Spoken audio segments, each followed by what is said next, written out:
Philippe de Gobert est un artiste inclassable, un poète qui encapsule les plus belles images de nos villes dans des clichés qui semblent sortis d'un autre temps. Le photographe belge a reçu carte blanche pour nous offrir un havre de poésie. Entendez par là une vision de la ville qui réconcilie les ruines du bombardement avec sa flamboyante renaissance, inscrivant désormais le centre-ville au patrimoine de l'UNESCO. Face aux clichés exposés, extrêmement familiers, nous rappelons les grandes structures architecturales de la ville, quelque chose nous interpelle. Un sentiment étrange d'irréalité, de vision trouble. Nous pénétrons ici dans une ville réinventée. Les images de l'artiste sont troublantes, tant elles mêlent la ville contemporaine à celle d'autrefois, contractant en une seule et même photographie l'histoire de la reconstruction, des ruines aux chantiers titanesques jusqu'aux réalisations d'après-guerre.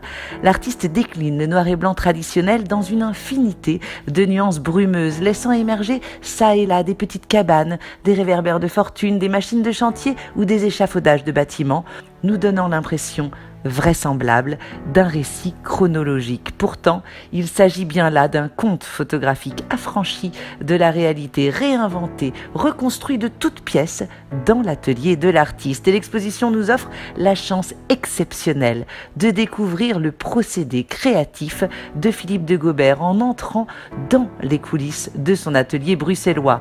Accompagné du magnifique film de Jean-Marie Châtelier qui nous plonge dans l'intimité de l'artiste, eh bien nous le suivons dans la réalisation virtuose de maquettes à l'échelle 1/100 d'une minutie d'horloger, inspirée des constructions d'après-guerre qui bordent le musée.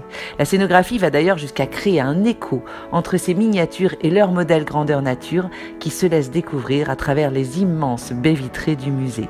Dans son studio, Philippe de Gobert recrée ces bâtisses iconiques d'Auguste Perret, à qui l'on doit notamment aussi le Palais d'Iéna ou le Théâtre des Champs-Élysées. Il travaille les éclairages tel un orfèvre de la lumière, compose des fonds nuageux en arrière-plan jusqu'à créer un paysage nimbé de mystère, rendant à la ville tout son merveilleux, comme un arrêt sur image dans une fiction onirique. L'artiste se contente de peu pour planter son décor, un front de mer plongé dans la brume, quelques immeubles esselés, des tas de pierres prêtes à être édifiées face aux grues. Une chose nous frappe dans ces images, nulle présence humaine. Seuls quelques indices subsistent, une voiture, un paquebot dont s'en rappelait le Normandie, quelques lumières aux fenêtres des immeubles. Une esthétique dépouillée qui pourrait rappeler les peintures silencieuses d'Hammershøi ou les ambiances architecturées d'un Hooper. En puisant dans son imaginaire, nourri par des maquettes d'une extrême précision, l'artiste invente un souvenir sans âge et nous invite à entrer dans sa mémoire avec ses œuvres monumentales, accrochées ici à hauteur d'homme, comme une porte ouverte vers un monde parallèle.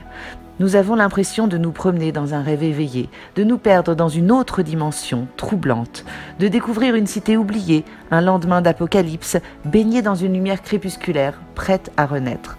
Avec ses tableaux photographiques, Philippe de Gobert a réussi à offrir à la cité portuaire du Havre une nouvelle naissance, sereine et enchanteresse, un havre de paix pour cette ville qui n'a eu de cesse depuis son bombardement de se réinventer.